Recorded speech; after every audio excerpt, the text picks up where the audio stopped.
ভোলায় ৩ দিন ব্যাপী পিঠা উৎসব এবং বইমেলা অনুষ্ঠিত হয়েছে। সোমবার প্রধান অতিথি হিসেবে অনুষ্ঠানে উদ্বোধন করেন জেলা প্রশাসক আরিফুজ্জামান।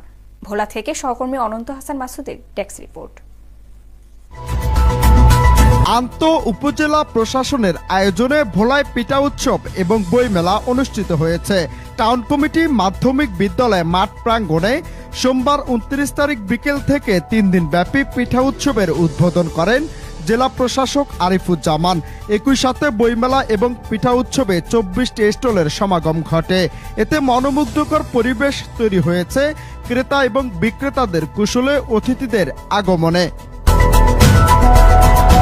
অতিরিক্ত জেলা প্রশাসক রিপন কুমার সাহার সভাপতিত্বে পিঠা উৎসব এবং বইমেলায় আরও উপস্থিত ছিলেন জেলা আইনশৃঙ্খলা বাহিনীর প্রধান কর্তা পুলিশ সুপার মাহিদুজ্জামান, জেলা আওয়ামী লীগের সাধারণ সম্পাদক মইনুল হোসেন বিপ্লব, জেলা পরিষদের চেয়ারম্যান আব্দুল মমিন টুলু, জেলা আওয়ামী লীগের যুগ্ম সম্পাদক জহিরুল ইসলাম নকিব, উপজেলা নির্বাহী কর্মকর্তা সহকারে জেলা পুলিশ এবং প্রশাসনের ঊর্ধ্বতন কর্মকর্তা এবং জেলা আওয়ামী লীগের অন্যান্য নেতৃবৃন্দ উপস্থিত ছিলেন।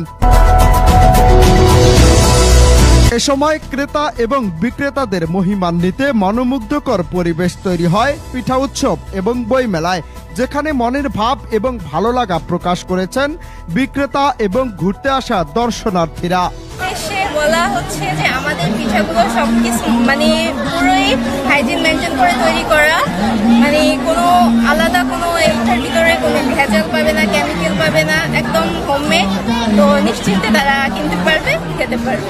আমি আমার বাবার সাথে এসেছি উপজেলা সাংস্কৃতিক উৎসব ও পিঠা মেলাতে, এবং আমি এখানে এসে নতুন নতুন পিঠার নাম জেনেছি এবং আমার খুব ভালো লাগছে। অনন্ত হাসান মাসুদ, নিউজ ডেস্ক। ঝালকাঠি রাজারপুরের বিদ্যুৎ স্পৃষ্ট হয়ে